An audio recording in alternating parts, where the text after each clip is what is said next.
Comanche and his ex-girlfriend, Sakari Harnen, are both being charged with murder, kidnapping, and conspiracy. A chilling text, a secret plan, and evidence so damning it left investigators speechless. Former U of A Wildcat and NBA G League player Chance Comanche was back in court earlier this week. The newly revealed details in this case turn everything upside down, and an NBA G League player is at the center of it all. But the real shock? Over the next 30 days, prosecutors in Nevada will review if they should seek the death penalty against Comanche. Evidence that finally exposes the truth. It all started with a simple object, a Rolex watch. But this wasn't just any luxury timepiece. It was allegedly at the center of a heated argument between 23-year-old Morena Rogers and Sakari Harnen, Comanche's ex-girlfriend. Rogers reportedly wanted the watch for herself, and tensions escalated to the point where she made a chilling statement, threatening to smoke Harnen if she didn't get it. But if Rogers thought she was the one in control, she was dead wrong. Because instead of handing over the Rolex, Harnen had a different plan in mind. A plan that would end in murder.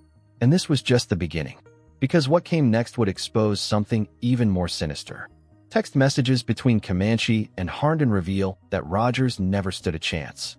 The two had been discussing her fate long before she... This is surveillance video of 23-year-old Morena Rogers with Harnen just a couple of hours before Rogers' death. She even realized what was happening. In one particularly disturbing message, Harnen laid it out plainly. So we finna just take her there, and then you finna strangle her? It was a cold-blooded plan, but it wasn't just about getting rid of Rogers. It was about power, control, and making sure she never had the chance to threaten Harnen again. Surveillance footage later placed Comanche and Harnen at a Winco grocery store just hours after Rogers was last seen. They weren't panicked. They weren't worried. They were methodically covering their tracks. But no matter how careful they thought they were, the evidence against them was piling up. And soon, their own actions would be their downfall. Cameras don't lie. And in this case, they told a story that Comanche and Harnen could never talk their way out of. First, footage showed Harnen and Rogers together at a liquor store just before the crime. Then, just hours later, more footage captured Harnen and Comanche shopping at Winco, as if nothing had happened. But behind the scenes, law enforcement was already connecting the dots.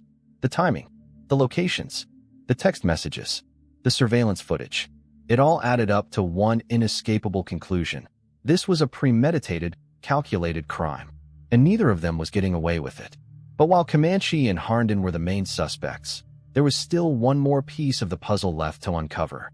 Do you believe Chance Comanche is simply an accomplice in this case and would receive a lesser sentence?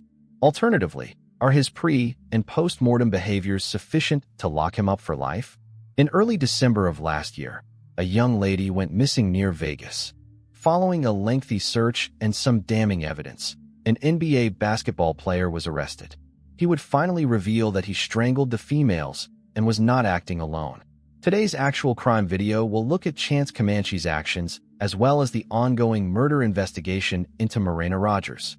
Watch to learn the terrible facts of what truly happened the night Jessica disappeared. When Comanche thought he could get away with it all, he committed an overt deed shortly after the murder that will astound you. Missing persons case, Morena Rogers and Chance Comanche arrest. Originally, this story was about missing people. Morena Rogers' family lost communication with her, and officials declared her missing. The 23-year-old was visiting Las Vegas alone from Washington State and was using her mobile phone to share her location with friends and family. They could tell by her stance whether she was safe or not.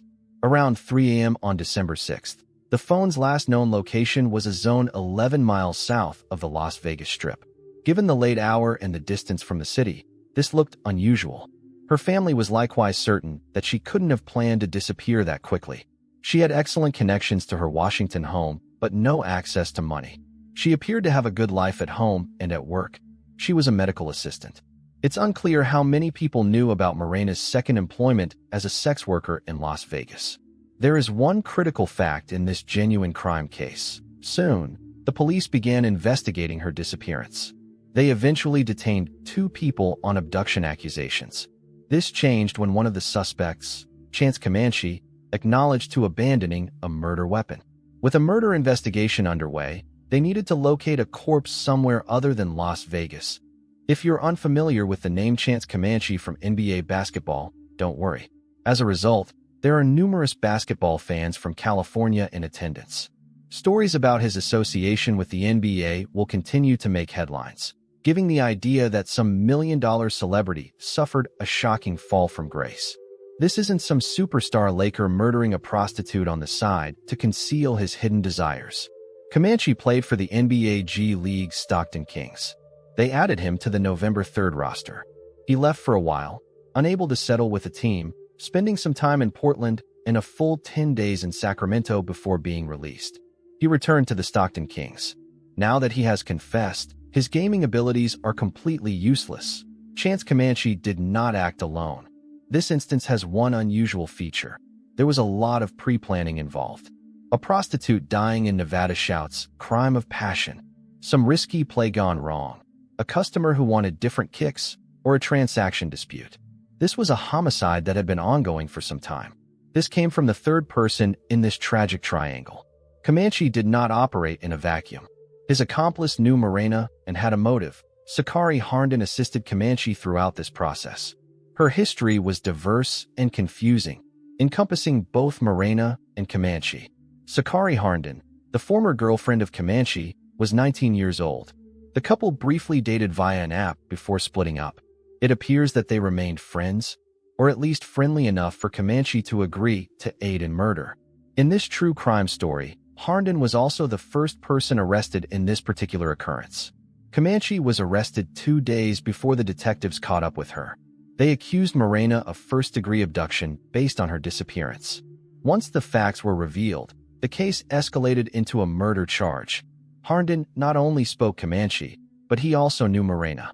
She is the glue that holds this together, turning it from just another case of a random person murdering a sex worker into one of retribution and planning. The duo most likely collaborated in the Vegas area. Although they appeared to be the best of friends, they were polite and professional when necessary.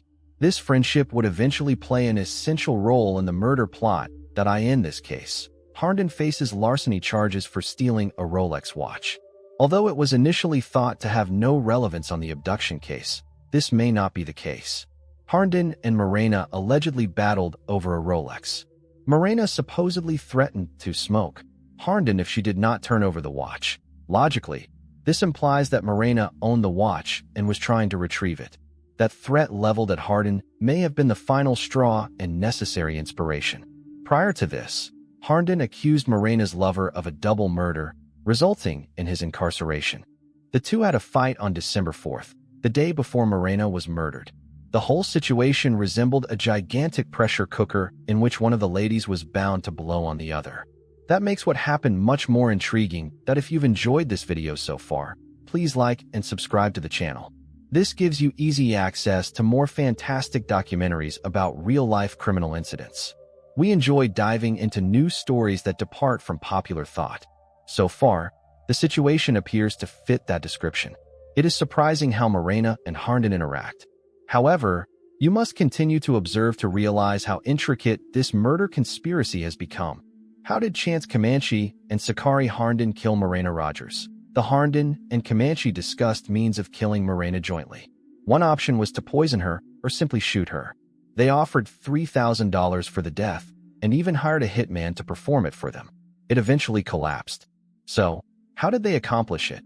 They decided to handle things themselves after their planned hitman strategy failed. They devised a plan to trick Morena into showing up, place her in a position to commit murder, and then strangle her. The first section wasn't that difficult.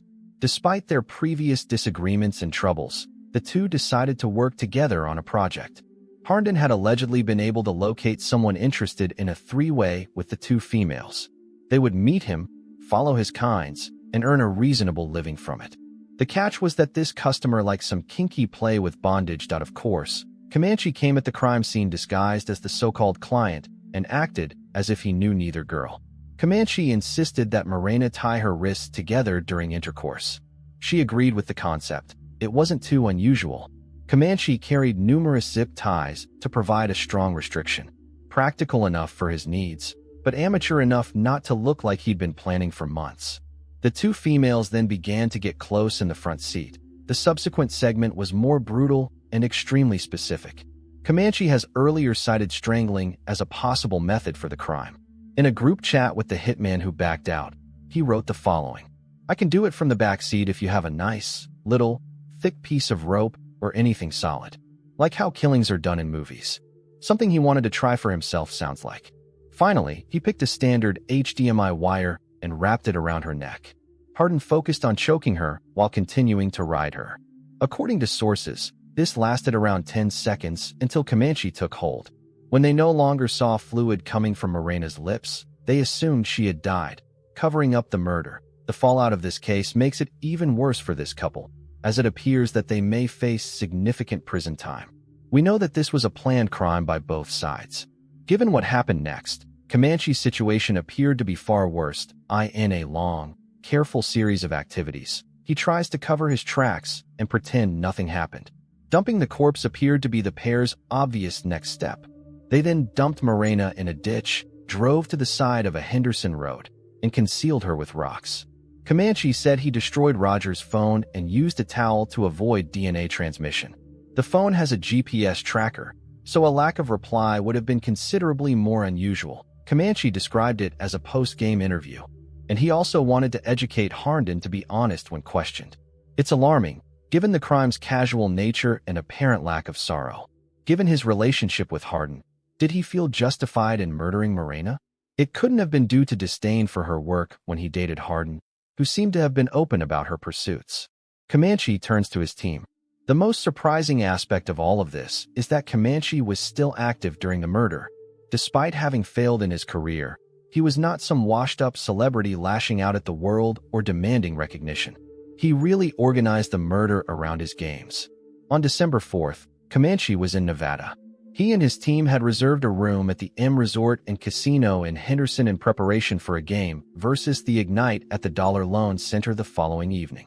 He returned to the hotel with everyone else after the game, as is customary, and then left to see Harnden. That was when they set out to meet Morena and carry out their plan. Harnden appears to have stayed with Comanche when she returned to the hotel to rejoin the team once everything had been resolved. Then, as planned, Comanche left early the next morning to prepare for the next Oregon game. He continued to play for the Stockton Kings until officials discovered he was under investigation by the FBI in connection with Morena Rogers' disappearance. They ended their friendship with him following his arrest. Comanche's admission of guilt will result not only in the termination of his contract, but also in the loss of all future opportunities in NBA basketball, presenting the Morena Rogers murder case in courts. The fact that two people wished to commit this crime makes it one of the most fascinating cases. Their purpose was met, and both should have served significant time in prison for their actions.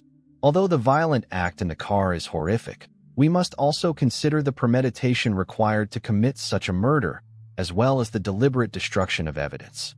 The question of who is ultimately responsible for her death remains unsettled. While Harnden continued as Morena's respiration changed, Comanche claims he let go of his grip on the HDMI cord. Who was an accessory, and who actually murdered her? This is a narrative that can only evolve with time. Comanche has only recently confessed to the crime, thus there is no set trial date. We will undoubtedly learn more about the schemes and previous interactions that led to the murder in the coming year. We'll find out who gets the shorter sentence and bears the greatest blame. Possibility because of his modest profile, Comanche is the focus of news reporting. Sites will receive more traffic if an NBA star is accused of murdering a prostitute than if a young couple intends to strangle an acquaintance outside Las Vegas. But the case revolves around Harnden. She was the one who was motivated by her former relationship with Morena to commit murder. She seemed to have manipulated Comanche to achieve her goals. This does not absolve the Comanche of any guilt. He seemed willing to participate and implement his suggestions. His approach to body disposal and the murder's timing between games is appalling. Recalling this case for the right motives. The final point to make is that on that heartbreaking night, a young medical assistant died tragically. The outcome should be unaffected by her other employment or the celebrity of her killer. They wanted her dead and devised a massive plot to get it done. Tell us your thoughts on this murder case in the comments section below. We want to know which way you lean. Given his plotting and strangulation of Morena, is Harden more likely to receive the harshest punishment? Alternatively, Will Comanche's precise planning and warped attitude ensure that he merely spends time in prison? I appreciate your viewing. If you like this one, please give it a thumbs up before leaving. See you soon for another genuine criminal case.